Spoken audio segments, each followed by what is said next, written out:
Gentlemen, thanks so much for being here. Let's begin the debate, and let's start with the issue that voters consistently say is their top concern, the economy.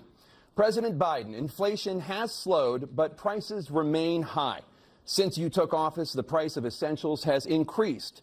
For example, a basket of groceries that cost $100 then now costs more than $120. And typical home prices have jumped more than 30%. What do you say to voters who feel they are worse off under your presidency than they were under President Trump? We got to take a look at what I was left when I became president, what Mr. Trump left me.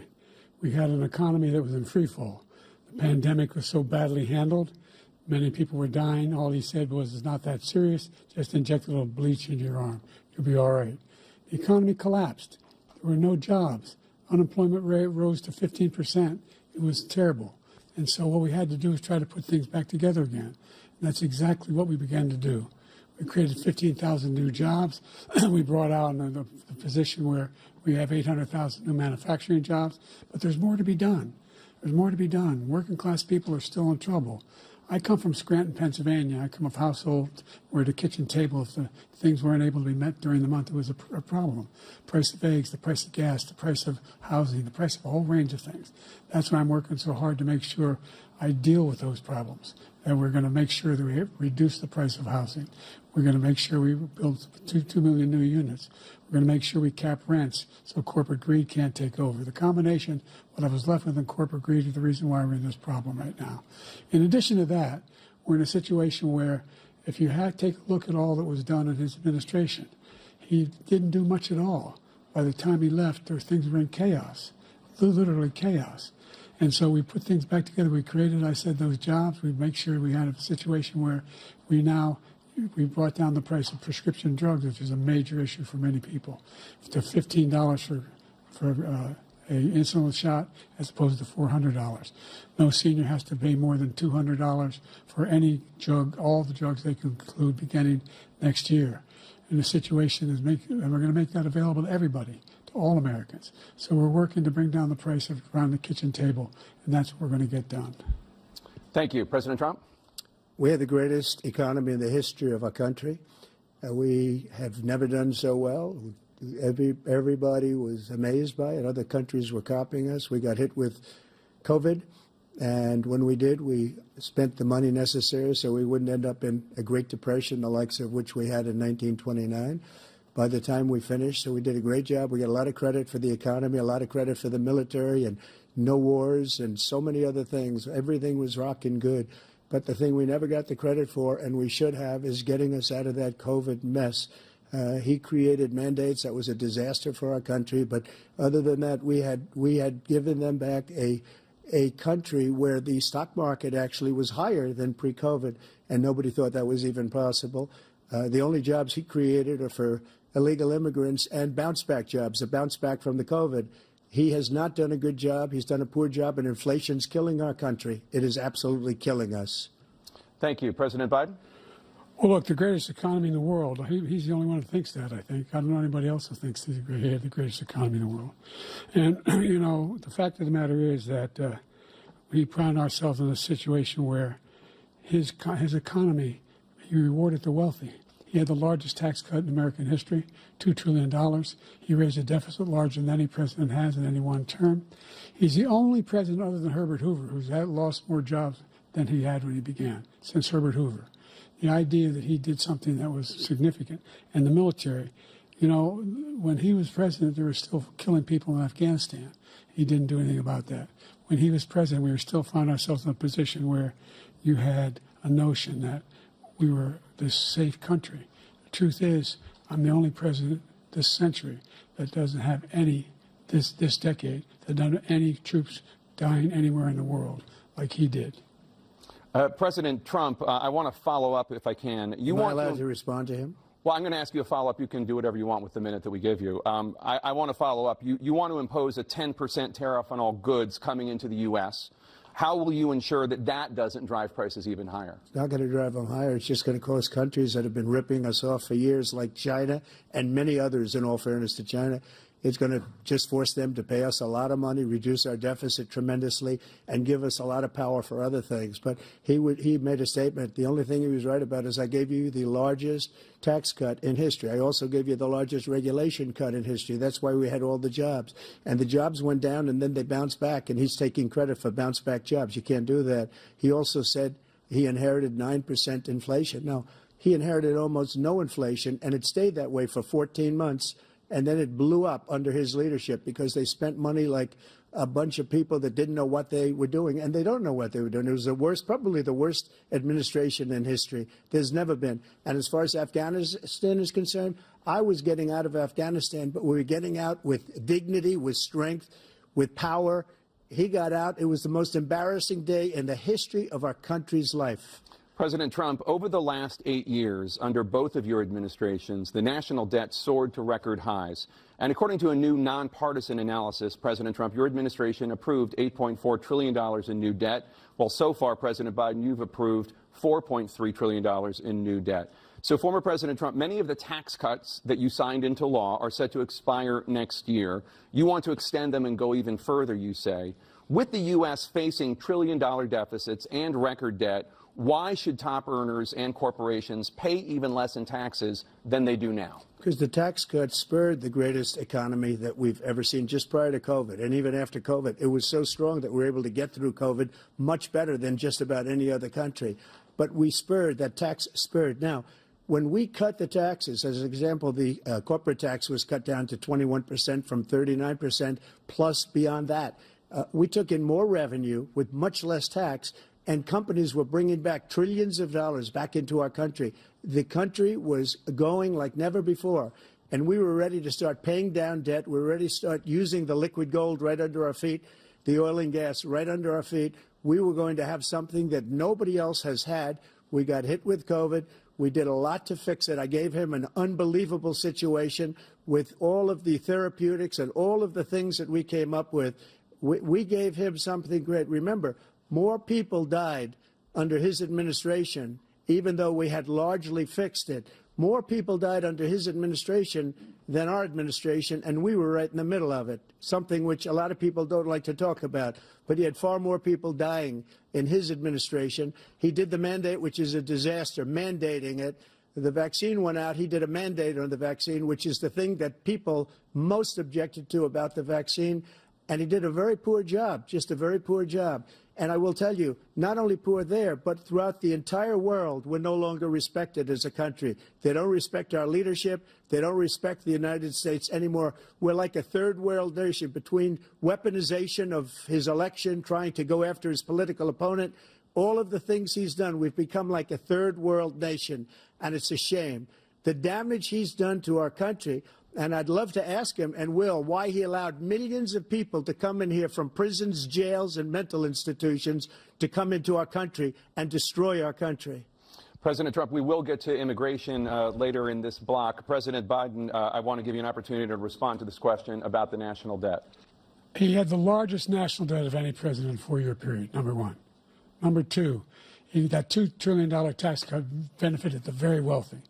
What I'm going to do is fix the tax system. For example, we have 1,000 trillionaires in America, billionaires in America. And what's happening? They're in a situation where they, in fact, pay 8.2% in taxes. If they just paid 24%, 25%, either one of those numbers, they'd raise $500 billion, I should say, in a 10-year period. We'd be able to wipe out his debt. We'd be able to help make sure that all those things we need to do, child care, elder care, making sure that we continue to strengthen our health care system, making sure that we're able to make every single solitary person eligible for what I've been able to do with the with the COVID, with dealing with everything we have to do with. Look, if we finally beat Medicare. Thank you, President Biden. President Trump? Well, he's right. He did beat Medicare. He beat it to death, and he's destroying Medicare because all of these people are coming in. They're putting them on Medicare. They're putting them on Social Security. They're going to destroy Social Security. This man is going to single-handedly destroy Social Security. These millions and millions of people coming in, they're trying to put them on Social Security. He will wipe out Social Security. He will wipe out Medicare. So he was right in the way he finished that sentence. And it's a shame. What's happened to our country in the last 4 years is not to be believed. Foreign countries, I'm friends with a lot of people, they cannot believe what happened to the United States of America. We're no longer respected. They don't like us. We give them everything they want, and they think we're stupid. They think we're very stupid people. What we're doing for other countries, and they do nothing for us. What this man has done is absolutely criminal. Thank you, President Trump. Dana? This is the first presidential election since the Supreme Court overturned Roe v. Wade. This morning, the court ruled on yet another abortion case, temporarily allowing emergency abortions to continue in Idaho, despite that state's restrictive ban. Former President Trump, you take credit for the decision to overturn Roe v. Wade, which returned the issue of abortion to the states. Correct. However, the federal government still plays a role in whether or not women have access to abortion pills. They're used in about 2/3 of all abortions. As president, would you block abortion medication? First of all, the Supreme Court just approved the abortion pill, and I agree with their decision to have done that, and I will not block it. And if you look at this whole question that you're asking, complex but not really complex. 51 years ago, you had Roe v. Wade, and everybody wanted to get it back to the states. Everybody, without exception. Democrats, Republicans, liberals, conservatives. Everybody wanted it back. Religious leaders. And what I did is I put 3 great Supreme Court justices on the court, and they happened to vote in favor of killing Roe v. Wade and moving it back to the states. This is something that everybody wanted. Now, 10 years ago or so, they started talking about how many weeks and how many this, getting into other things. But every legal scholar throughout the world, the most respected, wanted it brought back to the states. I did that. Now the states are working it out. If you look at Ohio, it was a decision that was an end result that was a little bit more liberal than you would have thought. Kansas, I would say the same thing. Texas is different. Florida is different. But they're all making their own decisions right now. And right now, the states control it. That's the vote of the people. Like Ronald Reagan, I believe in the exceptions. I am a person that believes. And frankly, I think it's important to believe in the exceptions. Some people, you have to follow your heart. Some people don't believe in that. But I believe in the exceptions for rape, incest, and the life of the mother. I think it's very important. Some people don't. Follow your heart. But you have to get elected also. And because that has to do with other things. You got to get elected. The problem they have is they're radical because they will take the life of a child in the 8th month, the 9th month, and even after birth. After birth, if you look at the former governor of Virginia, he was willing to do this. He said, we'll put the baby aside and we'll determine what we do with the baby, meaning we'll kill the baby. What happened is we brought it back to the states, and the country is now coming together on this issue. It's been a great thing. Thank you. President Biden? It's been a terrible thing, what you've done. The fact is that the vast majority of constitutional scholars supported Roe when it was decided, supported Roe. And that's this idea that they're all against it is just ridiculous. And this is the guy who says the states should be able to have it. We're in a state where in 6 weeks, you don't even know whether you're pregnant or not, but you cannot see a doctor and have him decide on what your circumstances are, whether you need help. The idea that states are able to do this is a little like saying we're going to turn civil rights back to the states, let each state have a different rule. Look, there's so many young women who have been, including a young woman who just was murdered, and he went to the funeral. The idea that she was murdered by an immigrant coming in, they talk about that. But here's the deal: there's a lot of young women are being raped by their in-laws, by their spouses, brothers and sisters, it's just ridiculous, and they can do nothing about it. And they try to arrest them when they cross state lines. Thank you. There have been many young women murdered by the same people he allows to come across our border. We have a border that's the most dangerous place anywhere in the world, considered the most dangerous place anywhere in the world. And he opened it up, and these killers are coming into our country, and they are raping and killing women. And it's a terrible thing. As far as the abortion is concerned, it is now back with the states. The states are voting. In many cases, it's frankly a very liberal decision. In many cases, it's the opposite. But they're voting, and it's bringing it back to the vote of the people, which is what everybody wanted. including the founders if they knew about this issue, which frankly they didn't. But they would have, everybody wanted it brought back. Ronald Reagan wanted it brought back. He wasn't able to get it. Everybody wanted it brought back, and many presidents had tried to get it back. I was the one to do it. And again, this gives it the vote of the people, and that's where they wanted it. Every legal scholar wanted it that way. Staying on the topic of abortion, President Biden, 7 states, I'll let you do that. This is the same topic. 7 states have no legal restrictions on how far into a pregnancy a woman can obtain an abortion. Do you support any legal limits on how late a woman should be able to terminate a pregnancy? I supported Roe v. Wade, which had 3 trimesters. The first time is between the woman and the doctor. Second time is between the doctor and an extreme situation. The third time is between the doctor, between the woman and the state. The idea that the politicians, that the founders wanted the politicians to be the ones making decisions about women's health is ridiculous. That's the last. No politician should be making that decision. A doctor should be making those decisions. That's how it should be run. That's what you're going to do. And if I'm elected, I'm going to restore Roe v. Wade.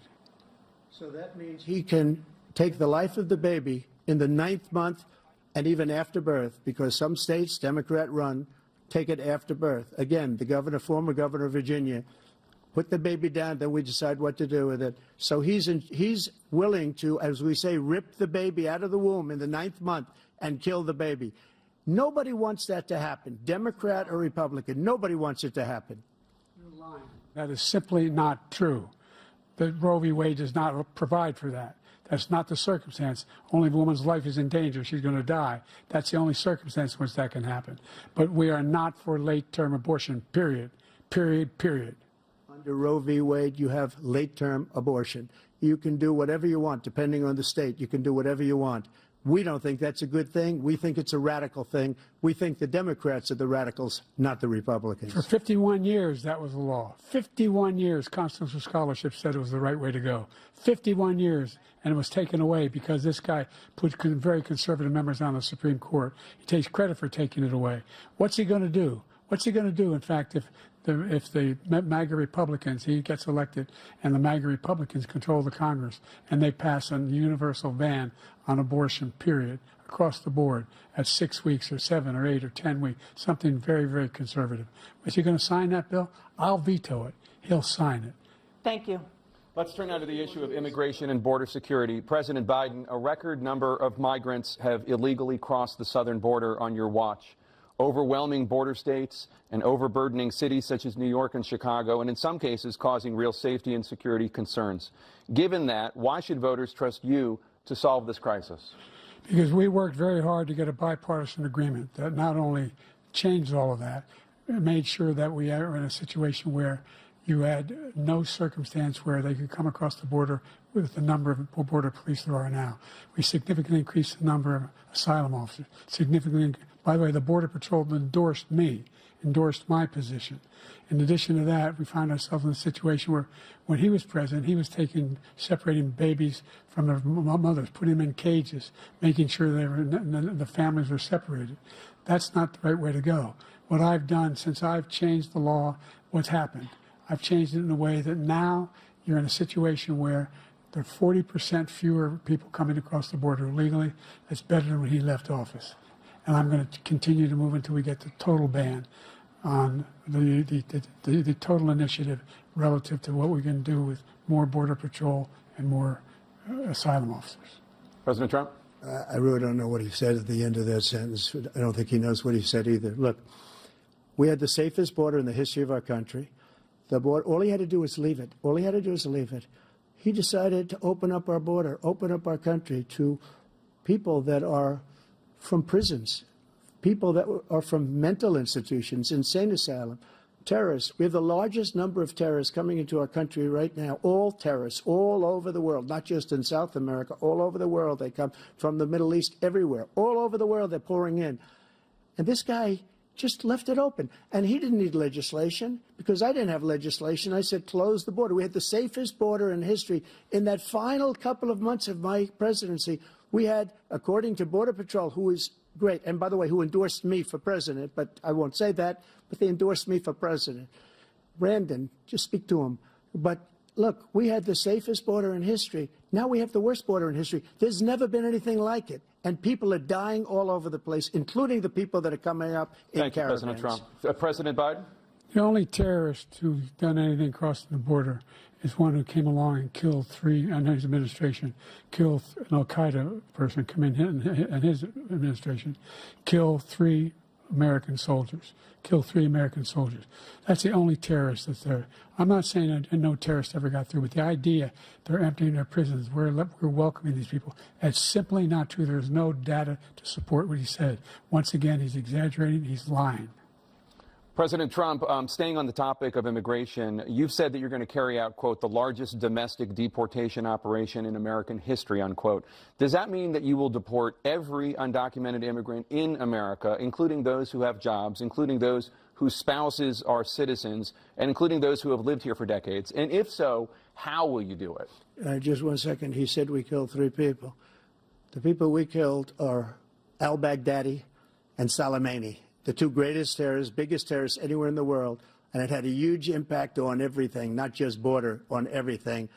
He's the one that killed people with the bad water, including hundreds of thousands of people dying, and also killing our citizens when they come in. We are living right now in a rat's nest. They're killing our people in New York, in California, in every state in the union, because we don't have borders anymore. Every state is now a border. And because of his ridiculous, insane, and very stupid policies, people are coming in and they're killing our citizens at a level that we've never seen. We call it migrant crime. I call it Biden migrant crime. They're killing our citizens at a level that we've never seen before. And you're reading it like these 3 incredible young girls over the last few days. One of them, I just spoke to the mother, and he just had the funeral for this girl, 12 years old. This is horrible what's taken place. What's taken place in our country, we're literally an uncivilized country now. He doesn't want it to be. He just doesn't know. He opened the borders. Nobody's ever seen anything like. And we have to get a lot of these people out, and we have to get them out fast because they're going to destroy our country. Just take a look at where they're living. They're living in luxury hotels in New York City and other places. Our veterans are on the street. They're dying because he doesn't care about our veterans. He doesn't care. He doesn't like the military at all, and he doesn't care about our veterans. Nobody been worse. I had the highest approval rating for veterans taking care of the VA. He has the worst. He's gotten rid of all the things that I approved, choice that I got through Congress, all of the different things I approved, they abandoned. We had by far the highest, and now it's down in less than half because he's done all these great things that we did. And I think he did it just because I approved it, which is crazy. But he has killed so many people at our border by allowing all of these people to come in. And it's a very sad day in America. President Biden, you have the mic. Every single thing he said is a lie. Every single one. For example, veterans are a hell of a lot better off since I passed the PACT Act. 1 million of them now have insurance, and their families have it. Their families have it because what happened, whether it was Agent Orange or burn pits, they're all being covered now. And his group opposed that.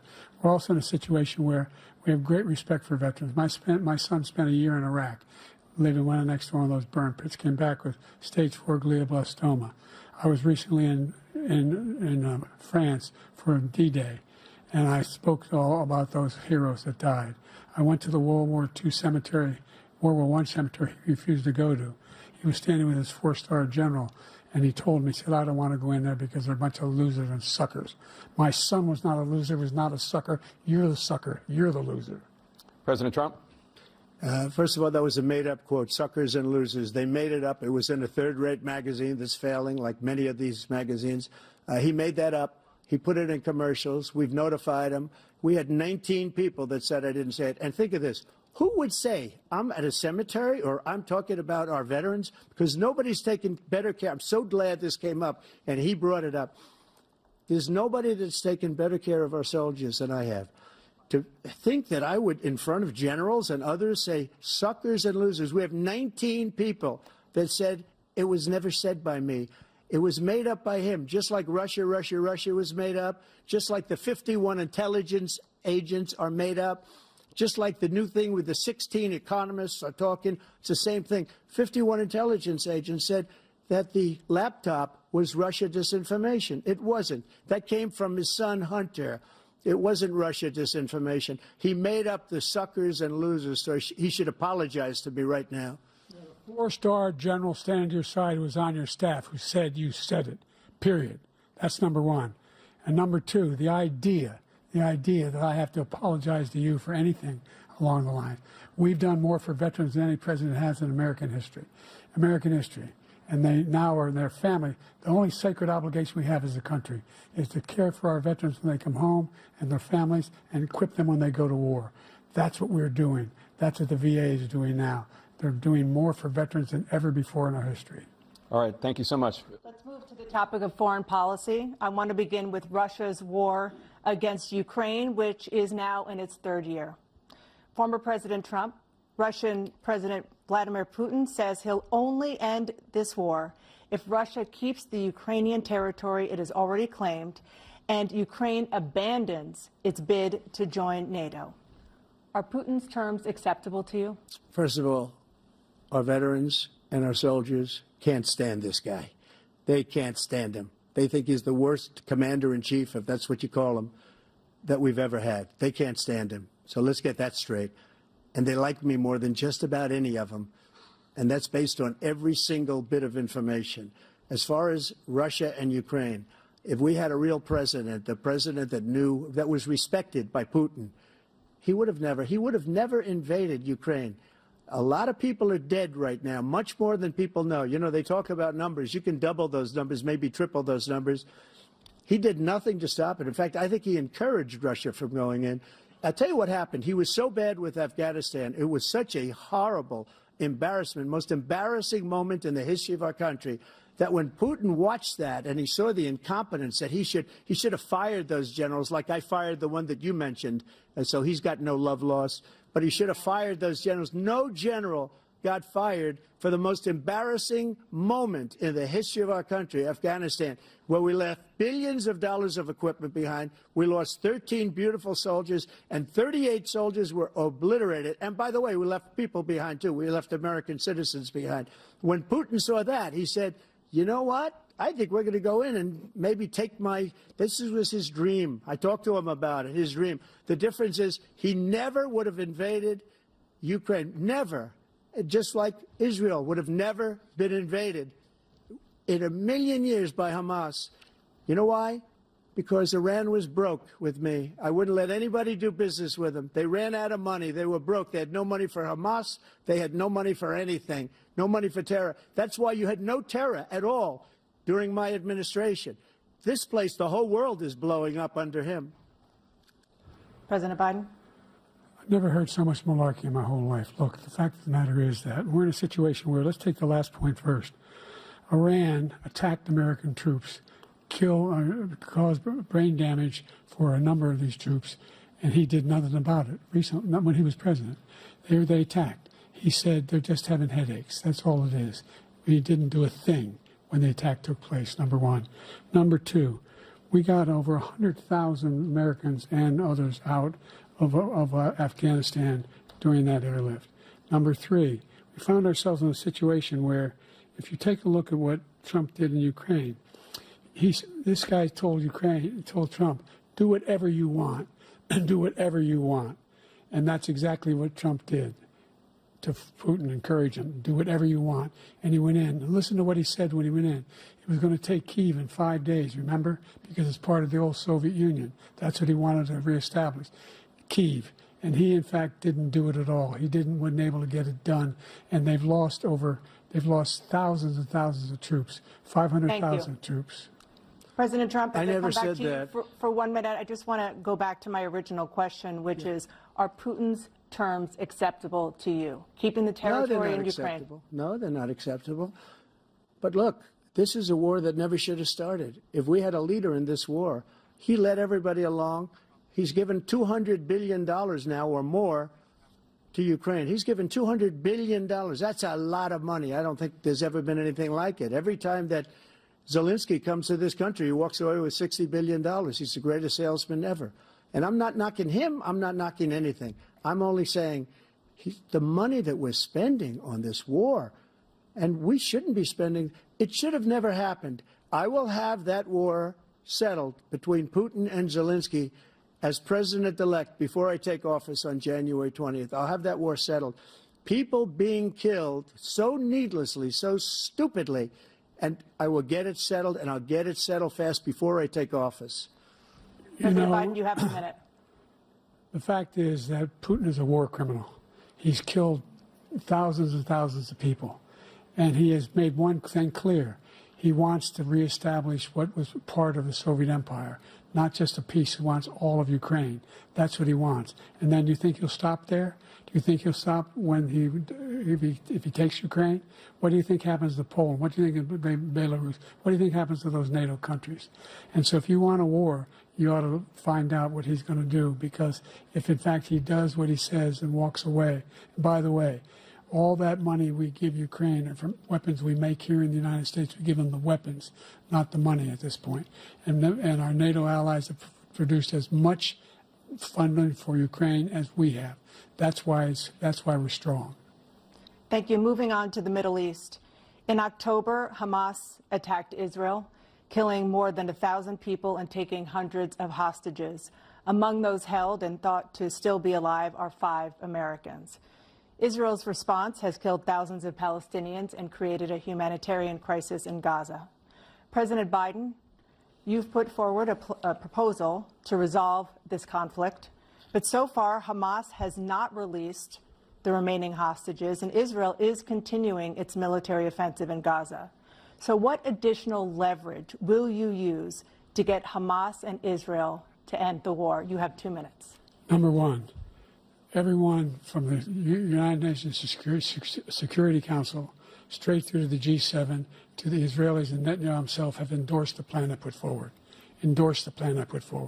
which has 3 stages to it. The first stage is trade the hostages for a ceasefire.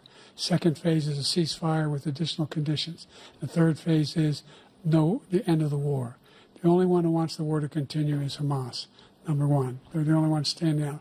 We're still pushing hard to get them to accept. In the meantime, what's happened?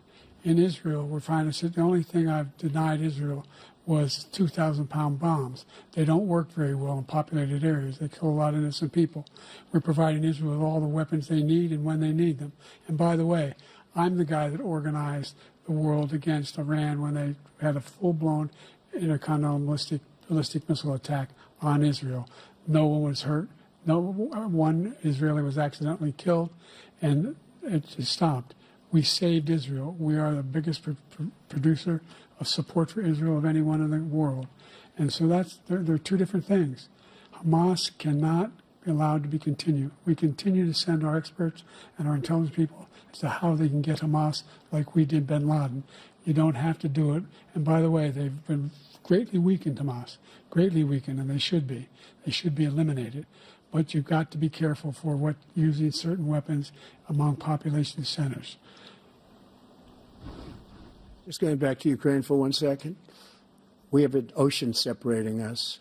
The European nations together have spent $100 billion, or maybe more than that, less than us. Why doesn't he call them and say, you got to put up your money like I did with NATO? I got them to put up hundreds of billions of dollars. The Secretary General of NATO said Trump did the most incredible job I've ever seen. They wouldn't have any. They were going out of business. We were spending almost 100% of the money was paid by us. He didn't do that. He's getting all. You got to ask these people to put up the money. We're over $100 billion more spent, and it has a bigger impact on them because of location, because we have an ocean in between. You got to ask them. As far as Israel and Hamas, Israel's the one that wants to go. He said the only one that wants to keep going is Hamas. Actually, Israel is the one, and you should let him go and let him finish the job. He doesn't want to do it. He's become like a Palestinian, but they don't like him because he's a very bad Palestinian. He's a weak one. President Biden, you have a minute. I've never heard so much foolishness. This is a guy who wants to get out of NATO. You're going to stay in NATO? He's going to pull out of NATO. The idea that we have, our strength lies in our alliances as well. It may be a big ocean, but were we ever able to avoid a war in Europe, a major war in Europe? What happens if, in fact, you have Putin continue to go into NATO? We have an Article 5 agreement. Attack on one is attack on all. You want to start the nuclear war he keeps talking about, go ahead. Let Putin go in and control Ukraine, and then move on to Poland and other places. See what happens then. He has no idea what the hell he's talking about. And by the way, I got 50 other nations around the world to support Ukraine, including Japan and South Korea, because they understand that this kind of dislocation has a serious threat to the whole world peace. No major war in Europe has ever been able to be contained just to Europe. President Trump, just to follow up, would you support the creation of an independent Palestinian state in order to achieve peace in the region? I'd have to see, but before we do that, the problem we have is that we spend all the money. So they kill us on trade. I made great trade deals with the European nations because if you add them up, they're about the same size economically. Their economy is about the same size as the United States. And they were no cars, they don't want anything that we have, but we're supposed to take their cars, their food, their everything, their agriculture. I changed that. But the big thing I changed is they don't want to pay. And the only reason that he can play games with NATO is because I got them to put up hundreds of billions of dollars. I said, and he's right about this, I said, no, I'm not going to support NATO if you don't pay. They asked me that question, would you guard us against Russia? At a very secret meeting of the 28 states at that time, nations at that time. And they said, no, if you don't pay, I won't do that. And you know what happened? Billions and billions of dollars came flowing in the next day and the next months. But now we're in the same position. We're paying everybody's bills. Let's turn to the issue of democracy. Former President Trump, I want to ask you about January 6, 2021. After you rallied your supporters that day, some of them stormed the Capitol to stop the constitutionally mandated counting of electoral votes. As president, you swore an oath to, quote, preserve, protect, and defend, unquote, the Constitution. What do you say to voters who believe that you violated that oath through your actions and inaction on January 6th and worry that you'll do it again? Well, I don't think too many believe that. And let me tell you about January 6th. On January 6th, we had a great border. Nobody coming through, very few. On January 6th, we were energy independent. On January 6th, we had the lowest taxes ever. We had the lowest regulations ever. On January 6th, we were respected all over the world. All over the world, we were respected. And then he comes in, and we're now laughed at. We're like a bunch of stupid people. What happened to the United States' reputation under this man's leadership is horrible, including weaponization, which I'm sure at some point you'll be talking about, where he goes after his political opponent because he can't beat him fair and square. You have 80 seconds left. My question was, what do you say to those voters who believe that you violated your constitutional oath through your actions and inaction on January 6, 2021, and worry that you'll do it again? Well, I didn't say that to anybody. I said peacefully and patriotically. And Nancy Pelosi, if you just watched the news from 2 days ago, on tape to her daughter, who's a documentary filmmaker, they say, but she's saying, oh, no, it's my responsibility. I was responsible for this. Because I offered her 10,000 soldiers or National Guard, and she turned them down. And the mayor in writing, by the way, the mayor, in writing, turned it down, the mayor of D.C. They turned it down. I offered 10,000 because I could see, I had virtually nothing to do. They asked me to go make a speech. I could see what was happening. Everybody was saying they're going to be there on January 6th. They're going to be there. And I said, you know what? There's a lot of people coming. You could feel it. You could feel it, too, and you could feel it. And I said, they ought to have some National Guard or whatever. And I offered it to her. And she now admits that she turned it down. And it was the same day she was, I don't know, she can't be very happy with her daughter because it made her into a liar. She said, I take full responsibility for January 6th. President Biden? Look, he encouraged those folks to go up on Capitol Hill, number one. I sat in that dining room off the Oval Office. He sat there for 3 hours watching, begging, being begged by his vice president and a number of his colleagues on the Republican side as well to do something, to call for a stop, to end it. Instead, they talked about these people being patriots and great patrons of America. In fact, he says he'll now forgive them for what they've done. They've been convicted. He says he wants to commute their sentences and say that no. But he went to every single court in the nation. I don't know how many cases, scores of cases, including the Supreme Court. And they said, no, this guy is responsible for doing what was done. He did do a damn thing. And these people should be in jail. And they should be the ones who are being held accountable. And he wants to let them all out. And now he says if he loses again, such a whiner that he is, that it could be a bloodbath. Thank you, President Biden. President Trump? What they've done to some people that are so innocent, you ought to be ashamed of yourself. What you have done, how you've destroyed the lives of so many people. When they ripped down Portland, when they ripped down many other cities, you go to Minnesota, Minneapolis, what they've done there with the fires all over the city. If I didn't bring in the National Guard, that city would have been destroyed. When you look at all of they took over big chunks of Seattle. I was all set to bring in the National Guard. They heard that, they saw them coming, and they left immediately. What he said about this whole subject is so off.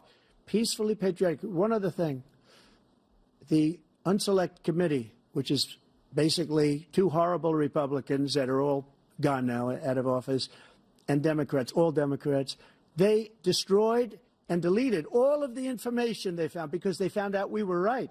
We were right.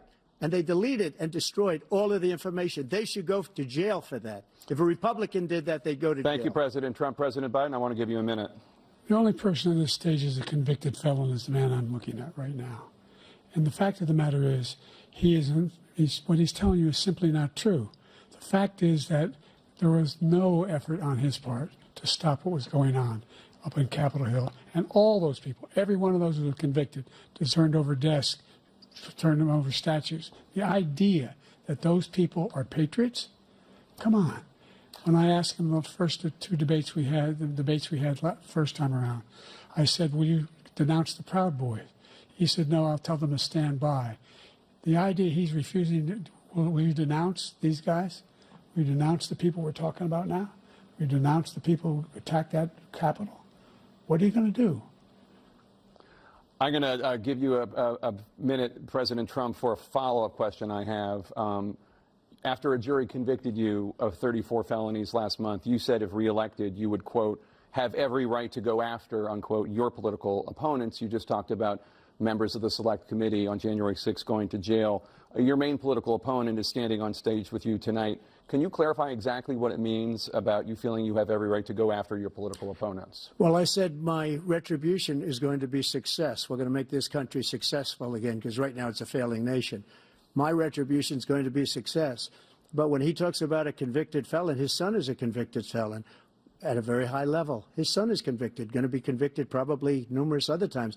Should have been convicted before, but his Justice Department let the statute of limitations lapse on the most important things. But he could be a convicted felon as soon as he gets out of office. Joe could be a convicted felon with all of the things that he's done. He's done horrible things. All of the death caused at the border, telling the Ukrainian people that we're going to want $1 billion or you change the prosecutor. Otherwise, you're not getting $1 billion. If I ever said that, that's quid pro quo. That we're not going to do anything. We're not going to give you $1 billion unless you change your prosecutor having to do with the son.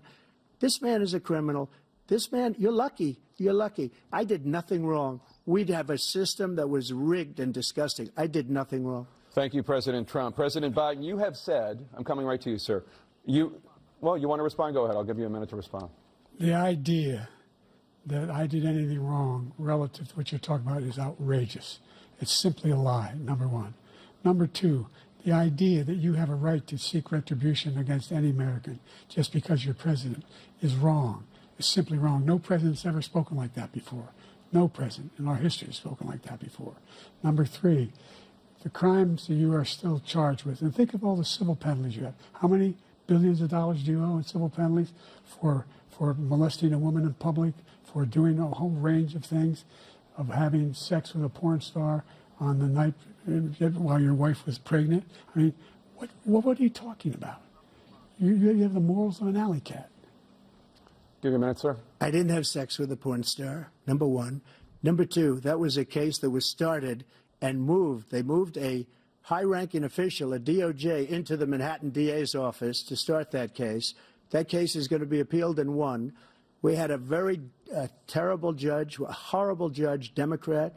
The prosecutor were all high-ranking Democrats, appointed people, and both the civil and the criminal. He basically went after his political opponent because he thought it was going to damage me. But when the public found out about these cases, because they understand it better than he does, he has no idea what these cases are. But when they found out about these cases, you know what they did? My poll numbers went up, way up. You know that because you're reporting it. And we took in more money in the last 2 weeks than we've ever taken in the history of any campaign. I don't think any campaign has ever taken. Hundreds of millions of dollars came pouring in because the public knows it's a scam, and it's a guy that's after his political opponent because he can't win fair and square. Thank you, President Trump. President Biden, you have said, quote, Donald Trump and his MAGA Republicans are determined to destroy American democracy. Do you believe that the tens of millions of Americans who are likely to vote for President Trump will be voting against American democracy? The more they know about what he's done, yes. The more they know about what he's done. And there's a lot more coming. He's got a lot of cases down the road coming out. He's got a whole range of issues he has to face. I don't know what the juries will do, but I do know he has a real problem.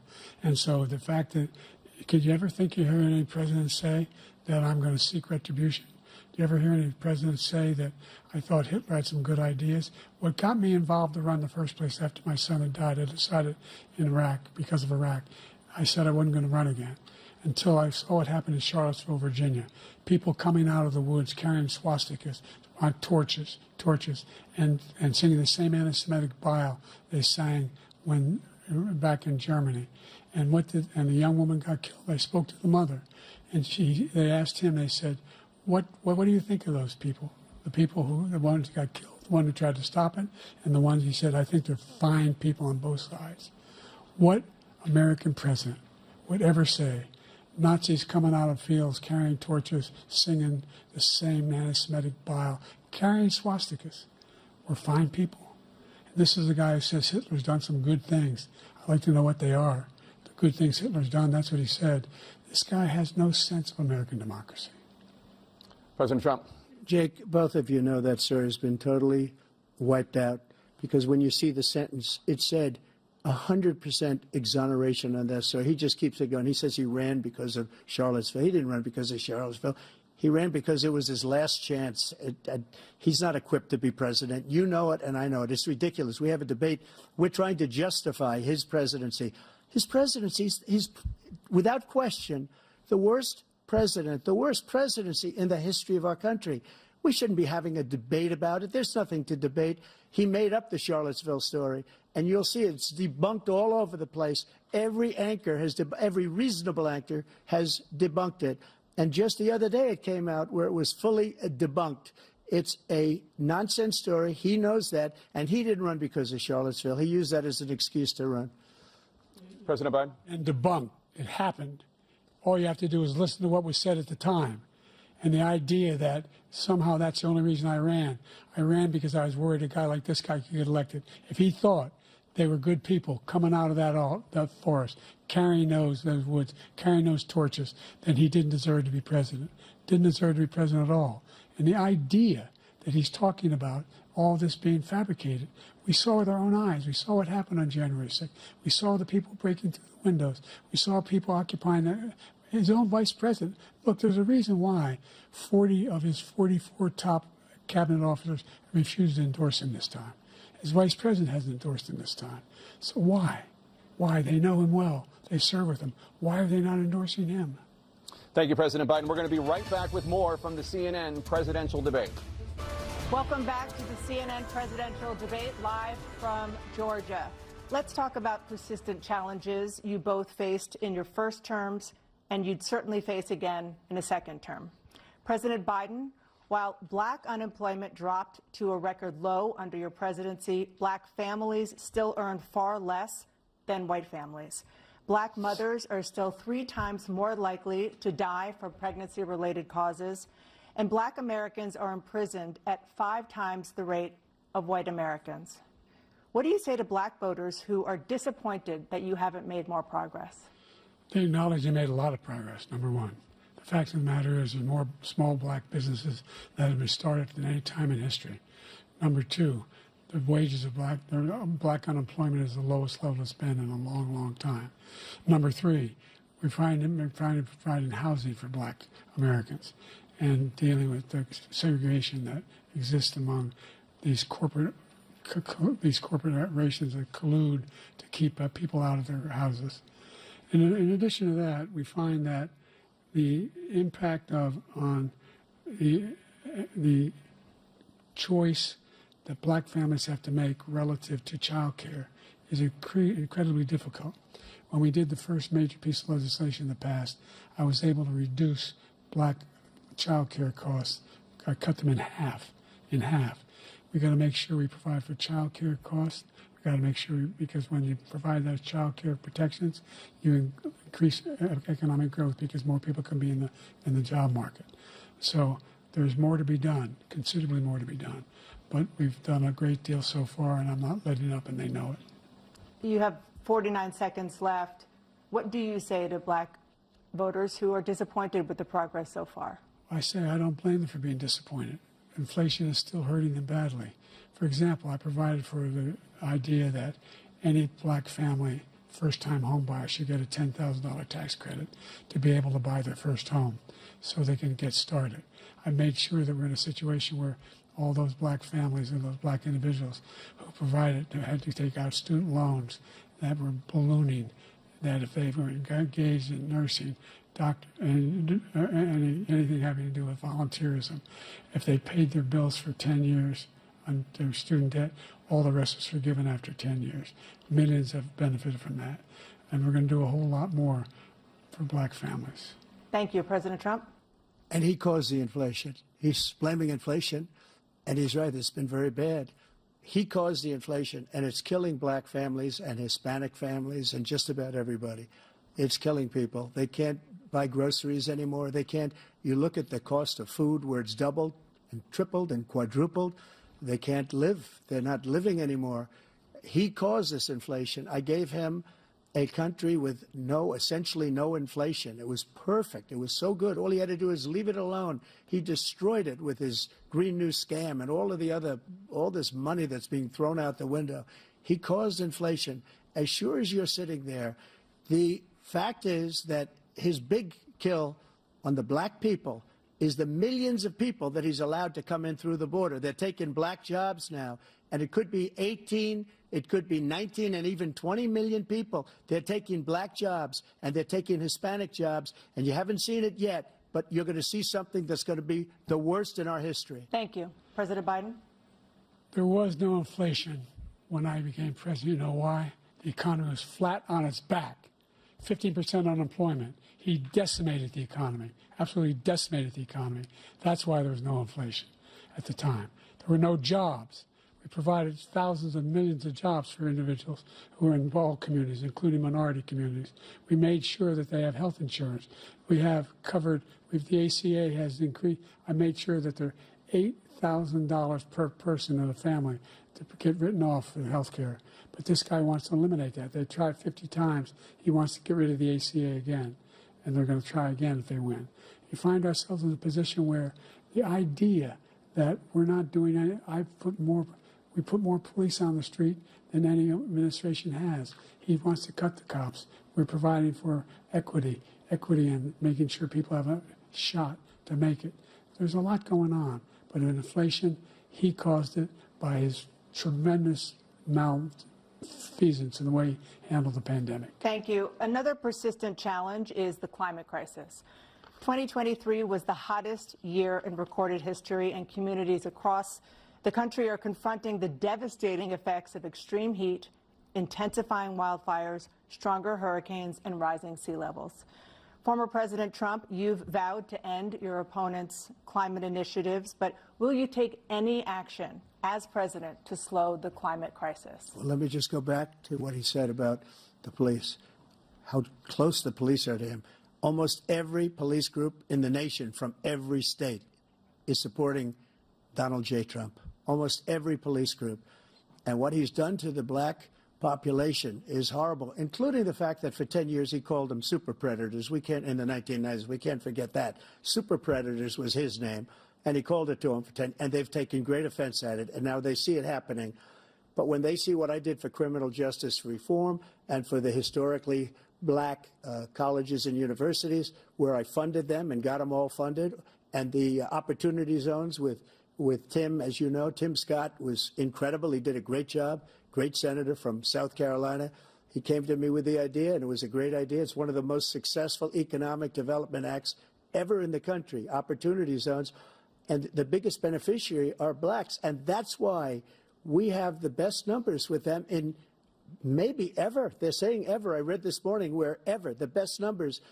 He's lost much of the black population because he's done a horrible job for black people. He's also done a horrible job for Hispanics. But wait till you see these millions of people pouring into our country, and they're going to take the jobs. And it's already started, and you haven't seen anything yet. It's a disaster. You've 38 seconds left. President Trump, will you take any action as president to slow the climate crisis? So I want absolutely immaculate clean water, and I want absolutely clean air, and we had it. We had H2O. We had the best numbers ever, and we were using all forms of energy, all forms, everything. And yet, during my 4 years, I had the best environmental numbers ever. And my top environmental people gave me that statistic just before I walked on the stage, actually. I don't know where the hell he's been. The idea that anything he said is true. I've passed the most extensive climate change legislation in history. We find ourselves, and by the way, black colleges. I came up with $15 billion for HBCUs, historic black universities and colleges, because they don't have those. They don't have the kind of contributors that they have to build these laboratories and the like. Any black student is capable in college of doing what any white student can do. They just don't have the money, but now they'll be able to get those jobs in high tech. We're in a situation where the idea that he is claiming to have done something that had the cleanest water, he hadn't done a damn thing for the environment. He pulled out of the Paris Peace Accord, Climate Accord. I immediately joined it because if we reach 1.5 degrees Celsius at any one point, there's no way back. The only existential threat to humanity is climate change, and he didn't do a damn thing about it. He must undo all that I've done. The Paris Accord was going to cost us $1 trillion, and China nothing, and Russia nothing, and India nothing. It was a ripoff of the United States. And I ended it because I didn't want to waste that money because they treat us horribly. We were the only ones. It was costing us money. Nobody else was paying into it. And it was a disaster. But everything that he said just now, I'll give you an example. I heard him say before insulin. I'm the one that got the insulin down for the seniors. I took care of the seniors. What he's doing is destroying all of our medical programs because the migrants coming in, they want everybody. And look, I have the biggest heart on the stage. I guarantee you that. And I want to take care of people. But we're destroying our country. They're taking over our schools, our hospitals, and they're going to be taking over Social Security. He is destroying Social Security, Medicare, and Medicaid. The idea is that we, in fact, we were the only ones of consequence who were not members of the Paris Accord. How can we do anything if we're not able to, the United States can't get its pollution under control? One of the largest polluters in the world, number one. We're making significant progress. By 2035, we will have cut pollution in half. We have made significant progress, and we're continuing to make progress. We set up a climate corps for thousands of young people who will learn how to deal with climate, just like the Peace Corps. And we're moving in directions that are going to significantly change the elements of cause of pollution. But the idea that he claims that he has the biggest heart up here and he's really concerned about pollution and about climate, I've not seen any indication of that. And by the way, with regard to prescription drugs, one company agreed that they would reduce the price to $35, which I was calling for, one, voluntarily. I made sure every company in the world, every pharmaceutical company, cannot have to pay. Thank you. And by the way, so every day, millions of Americans struggle just to make ends meet. For many older Americans, Social Security provides a critical lifeline. President Biden, if nothing is done to Social Security, seniors will see their benefits cut in just over 10 years. Will you name tonight one specific step that you're willing to take to keep Social Security solvent? yes, make the very wealthy begin to pay their fair share. Right now, everybody making under $170,000 pays 6% of their income, of their paycheck, every single time they get a paycheck from the time the first one they get when they're 18 years old. The idea that they're going to, I've been proposing that everybody, they pay, the millionaires pay 1%. So no one I would not raise the cost of Social Security for anybody under $400,000. After that, I began to make the wealthy begin to pay their fair share by increasing from 1% beyond to be able to guarantee the program for life. So you still have 82 seconds left. Are there any other measures that you think that would be able to help keep Social Security solvent, or is that one enough? Well, no, that one enough will keep it solvent. But the biggest thing I'll do if we defeat this man, because he wants to get rid of Social Security. He thinks there's plenty to cut in Social Security. He's wanted to cut Social Security and Medicare both times. And that's what, and if you look at the program put forward by the House Republican caucus that he, I believe, supports, is in fact want to cut it as well. The idea that we don't need to protect our seniors is ridiculous. And by the way, the American public has greater health care coverage today than ever before. And on the ACA, as I said, you're in a circumstance where 400,000 people, 40 million people would not have insurance because they have a pre-existing condition. Only thing that allows them to have that insurance is the fact that they, in fact, are part of the ACA. And by the way, the other thing is, we're in a situation where I talk about education for black communities. I've raised the amount of money for Pell Grants by another $8,000. So anybody making under $70,000 a year is going to be able to get $15,000 toward their tuition. He just doesn't know what he's talking about. Thank you, President Biden. President Trump. So I've dealt with politicians all my life. I've been on this side of the equation for the last 8 years. I've never seen anybody lie like this guy. He lies. I've never seen it. He could look you in the face. About so many other things, too. And we mentioned the laptop. We mentioned Russia, Ukraine. Everything he does is a lie. It's misinformation and disinformation. The losers and suckers story that he made up is a total lie on the military. It's a disgrace. But Social Security, he's destroying it because millions of people are pouring into our country, and they're putting them onto Social Security. They're putting them onto Medicare, Medicaid. They're putting them in our hospitals. They're taking the place of our citizens. What they're doing to the VA, to our veterans, is unbelievable. Our veterans are living in the street, and these people are living in luxury hotels. He doesn't know what he's doing, and it's really coming back. I've never seen such anger in our country before. President Biden. The idea that veterans are not being taken care of, I told you before. And by the way, when I said suckers and losers, he acknowledged after that he fired that general. That general got fired because he's the one that acknowledged that that's what he said. He was the one standing with Trump when he said it, number one. Number two, the idea that we're going to be in a situation where all these millions and millions, the way he talks about it, illegal aliens are coming into the country and taking away our jobs. There's a reason why we have the fastest growing economy in the world, the reason why we have the most successful economy in the world. We're doing better than any other nation in the world. And by the way, those 15 Nobel laureates he talked about being phony, those 15 Nobel laureates, economists, they all said that if Trump is reelected, we're likely to have a recession and inflation is going to increasingly go up.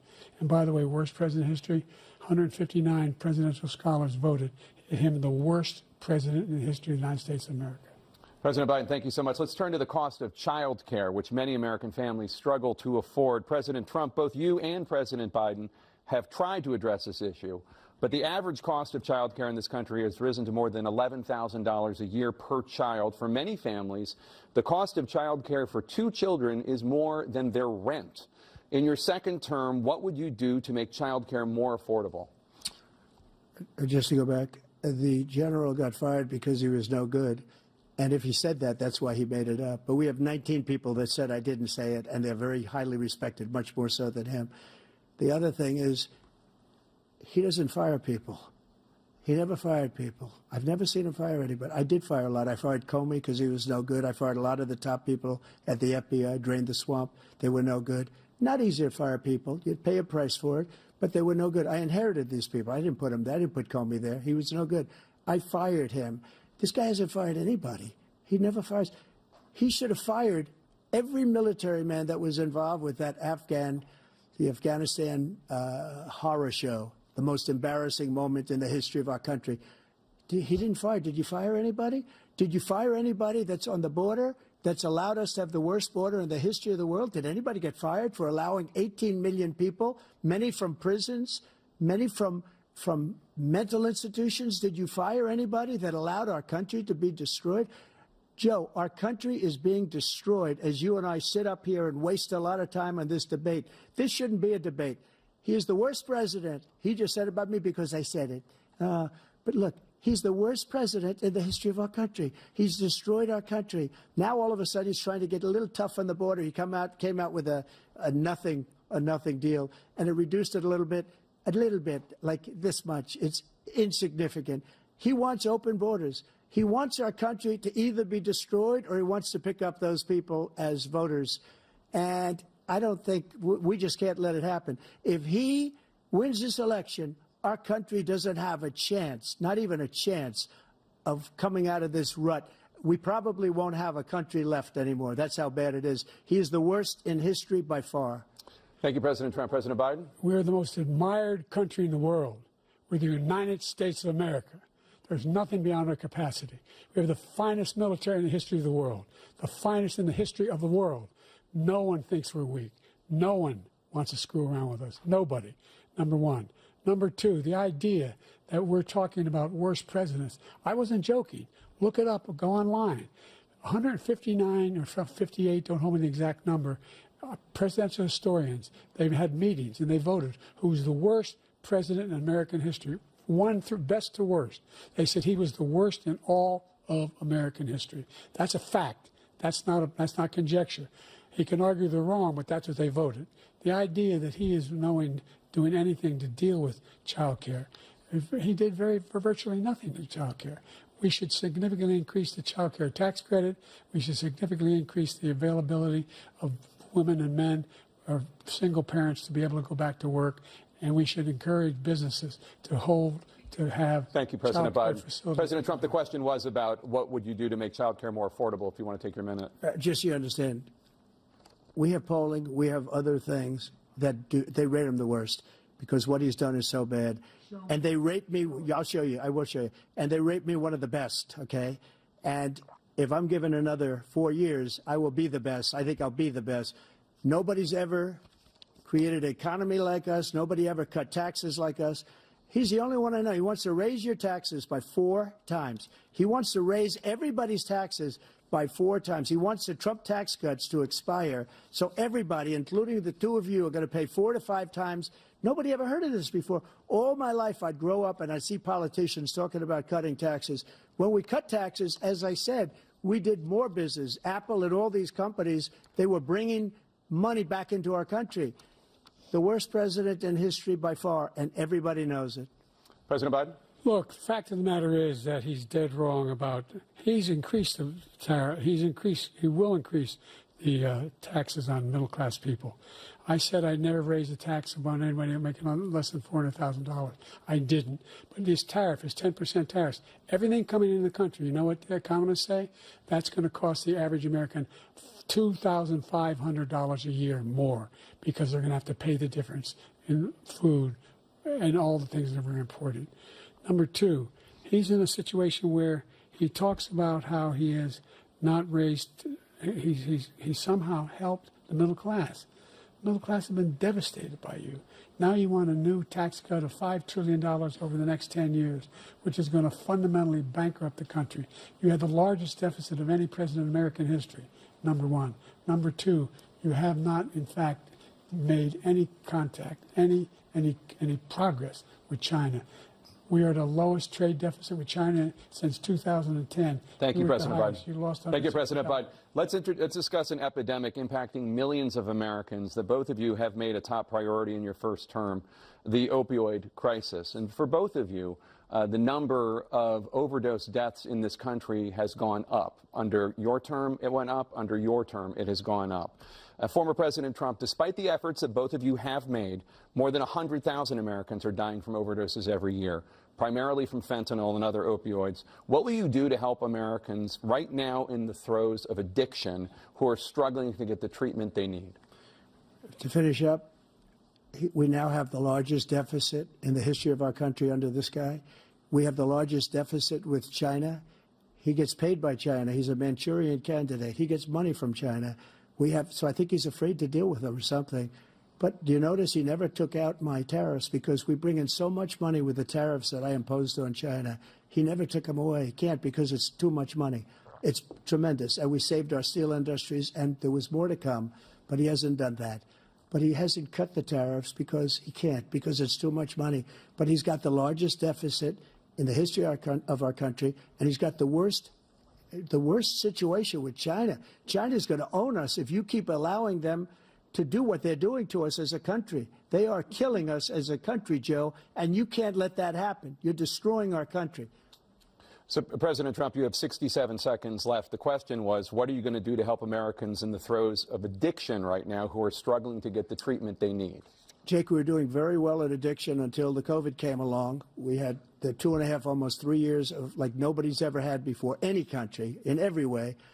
And then we had to get tough. And it was the drugs pouring across the border it started to increase. We got great equipment. We bought the certain dog that's the most incredible thing that you've ever seen, the way they can spot it. We did a lot, and we were getting very low numbers, very, very low numbers. Then he came along. The numbers, have you seen the numbers now? It's not only the 18 million people that I believe is even low because the gotaways, they don't even talk about gotaways. But the numbers of the amount of drugs and human trafficking in women coming across our border, the worst thing I've ever seen, at numbers that nobody's ever seen under him because the border's so bad. But the number of drugs coming across our border now is the largest we've ever had by far. President Trump, thank you. President Biden?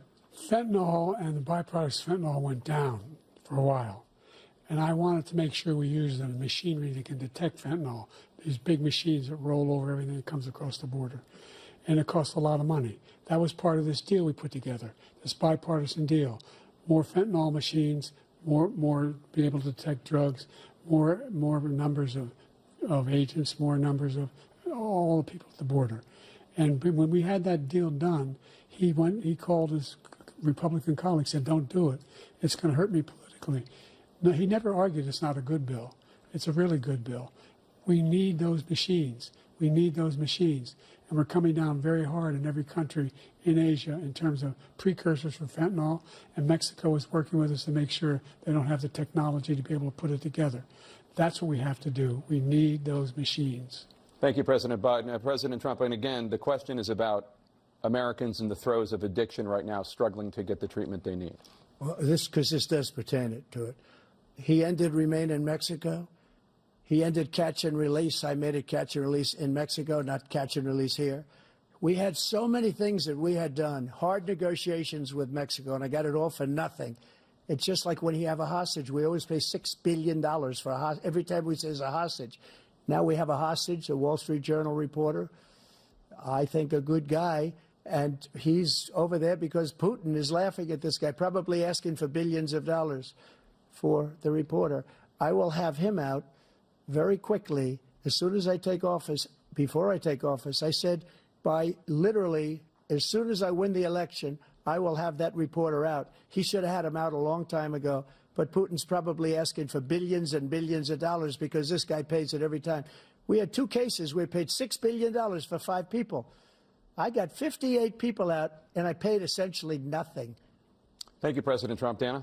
Let's turn to concerns that voters have about each of you. President Biden, you would be 86 at the end of your 2nd term. How do you address concerns about your capability to handle the toughest job in the world well into your 80s? Well, first of all, I spent half my career being criticized as being the youngest person in politics. I was the 2nd youngest person ever elected to the United States Senate, and now I'm the oldest. This guy's 3 years younger and a lot less competent. I think that just look at the record. Look at what I've done. Look how I've turned around the horrible situation he left me. As I said, 15 million new jobs, 800,000 manufacturing jobs, more investment in America, over billions of dollars in private investment in enterprises that we are growing. By the way, we brought an awful lot of people. Well, the whole idea of computer chips. We used to have 40% of the market. We invented those chips, and we lost it because he was sending people to find the cheapest jobs overseas and to bring home a product. So I went to South Korea. I convinced Samsung to invest billions of dollars here in the United States. And guess what? Those fabs, they call them, to build these chips, those fabs pay over $100,000. You don't need a college degree for them. And there's billions, about $40 billion already being invested and being built right now in the United States, creating significant jobs for Americans from all over the world. President Biden, you have 40 seconds left. Would you like to add anything? Yeah, I would. The idea that somehow we are this failing country. I never heard a president talk like this before. We're the envy of the world. Name me a single major country president who wouldn't trade places with the United States of America for all our problems and all our opportunities. We're the most progressive country in the world in getting things done. We're the strongest country in the world. We're a country in the world who keeps our word, and everybody trusts us, all of our allies, and those who he coddles up to, from Kim Jong-un, he sends love letters to, and Putin, etc. They don't want to screw around with us. Thank you. Former President Trump, to follow up, you would be 82 at the end of your second term. What do you say to voters who have concerns about your capabilities to serve? Well, I took 2 tests, cognitive tests. I aced them, both of them, as you know. We made it public. He took none. I'd like to see him take one, just one, a real easy one. Like go through the first 5 questions. He couldn't do it. But I took 2 cognitive tests. I took physical exams every year. And, you know, we knock on wood wherever we may have wood, that I'm in very good health. I just won 2 club championships, not even senior, 2 regular club championships. To do that, you have to be quite smart, and you have to be able to hit the ball a long way. And I do it. He doesn't do it. He can't hit a ball 50 yards. He challenged me to a golf match. He can't hit a ball 50 yards. I think I'm in very good shape. I feel that I'm as in good a shape as I was 25, 30 years ago. Actually, I'm probably a little bit lighter, but I'm in as good a shape as I was years ago. I feel very good. I feel the same. But I was willing to take a cognitive test. And you know what? If I didn't do well, I aced them. Dr. Ronnie Jackson, who's a great guy when he was White House doctor. And then I took another one, a similar one. And one of them said they'd never seen anybody ace him. Thank you. President Biden? You can see he is 6'5" and only 223 pounds, or 235 pounds. Well, you said 6'4", 200. Well, anyway, anyway, just take a look at what he says he is, and take a look at what he is. Look, I'd be happy to have a driving contest with him. I got my handicap, which when I was vice president, down to a 6. But by the way, I told you before, I'm happy to play golf with you if you carry your own bag. Think you can do it? That's the biggest lie. He's a 6 handicap of all. I was an 8 handicap. Yeah. 8. Never. But I had, you know how many? I've seen you swing. I know you swing. Let's not act like children. President Trump, we're going to 21 turn Let's not act like children. You to are a a child. specific concern that voters have about you. Will you pledge tonight that once all legal challenges have been exhausted, that you will accept the results of this election, regardless of who wins, and you will say right now that political violence in any form is unacceptable? Well, I shouldn't have to say that, but of course I believe that. It's totally unacceptable. And if you would see my statements that I made on Twitter at the time, and also my statement that I made in the Rose Garden, you would say it's one of the strongest statements you've ever seen. In addition to the speech I made in front of, I believe, the largest crowd I've ever spoken to, and I will tell you, nobody ever talks about that. They talk about a relatively small number of people that went to the Capitol, and in many cases were ushered in by the police. And as Nancy Pelosi said, it was her responsibility, not mine. She said that loud and clear. But the answer is, if the election is fair, free, and I want that more than anybody. And I'll tell you something. I wish he was a great president, because I wouldn't be here right now. I'd be at one of my many places enjoying myself. I wouldn't be under indictment because I wouldn't have been his political opponent, because he indicted me because I was his opponent. I wish he was a great president. I would rather have that. I wouldn't be here. I don't mind being here. But the only reason I'm here is he's so bad as a president that I'm going to make America great again. We're going to make America great again. We're a failing nation right now. We're a seriously failing nation. And we're a failing nation because of him. His policies are so bad. His military policies are insane. They're insane. These are wars that will never end with him. He will drive us into World War III, and we're closer to World War III than anybody can imagine. We are very, very close to World War III, and he's driving us there. And Kim Jong-un and President Xi of China, Kim Jong-un of North Korea, all of these, Putin, they don't respect him. They don't fear him. They have nothing going with this gentleman, and he's going to drive us into World War III. You want a World War III, let him follow and win, and let Putin say, do what you want, NATO. Just do what you want. There's a thing called Article 5. An attack on one is an attack on all, and required response.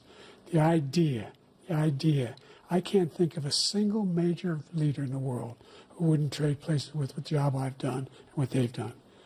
Because we are a powerful nation. We have wonderful people. It's because of the people, not me. It's because of the American people. They're capable of anything, and they step up when they're needed. And right now, we're needed. We're needed to protect the world because our own safety is at stake.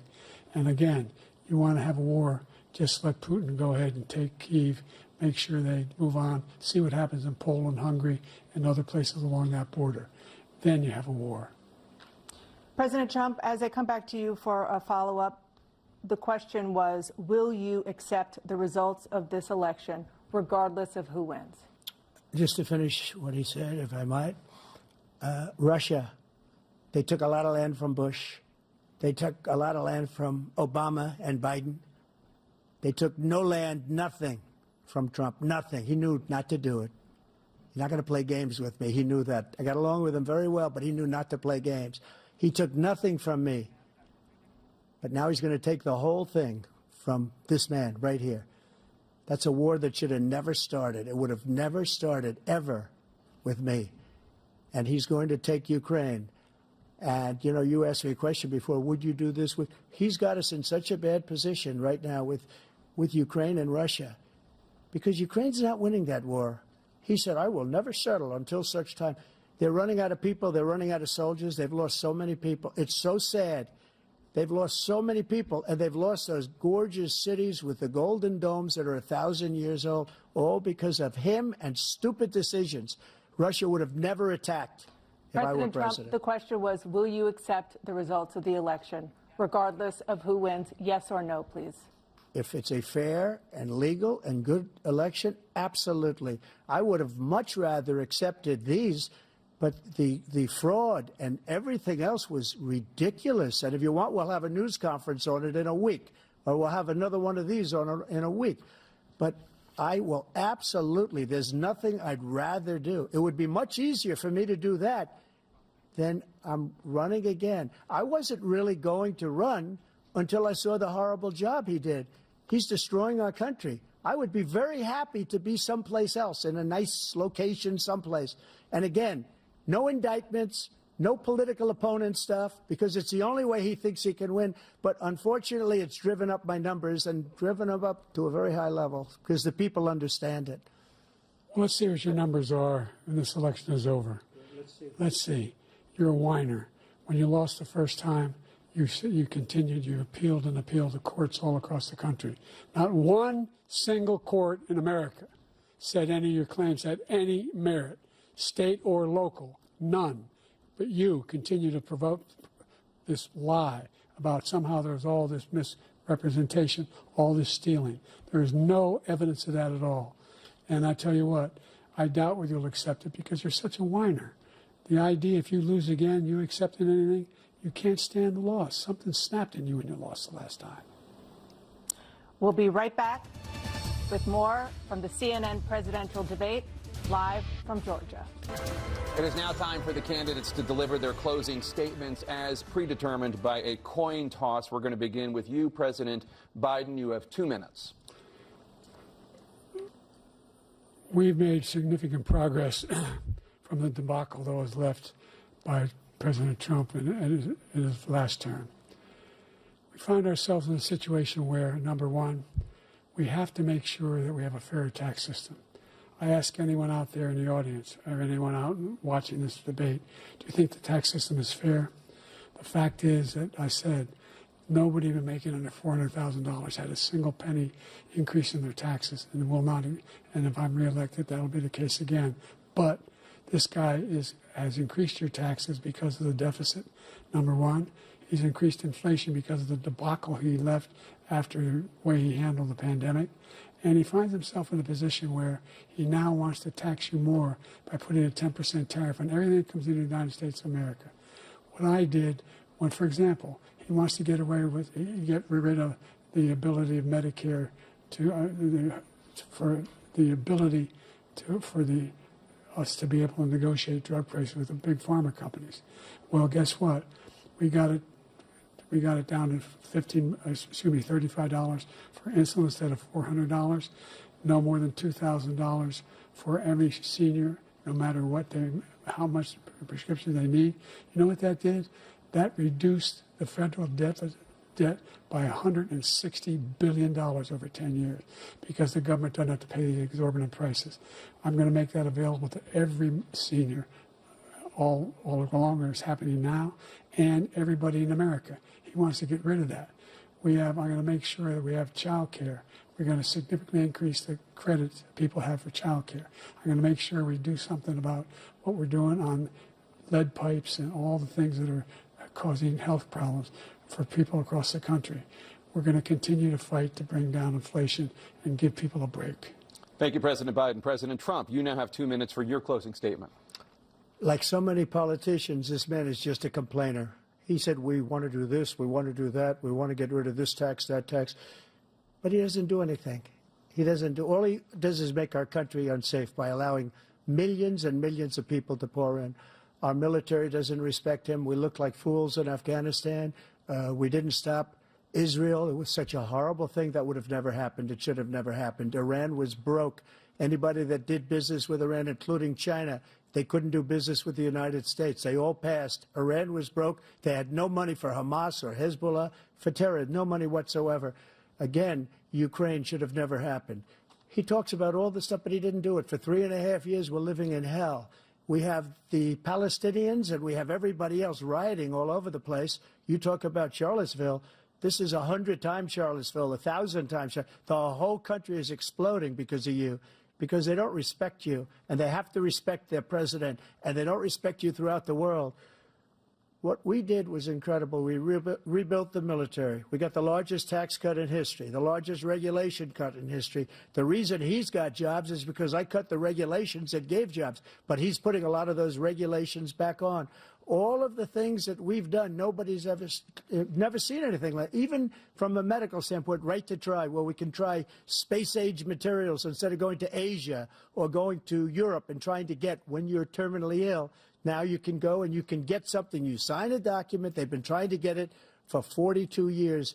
But you know what we did for the military was incredible. Choice for our soldiers, where our soldiers, instead of waiting for 3 months to see a doctor, can go out and get themselves fixed up and readied up and take care of themselves, and they're living. And that's why I had the highest approval rating in the history of the VA. So all of these things, we're in a failing nation, but it's not going to be failing anymore. We're going to make it great again. Thank you, former President Trump, President Biden. Stay with us because we have full analysis of this debate. Anderson Cooper and Aaron Burnett starts now on CNN.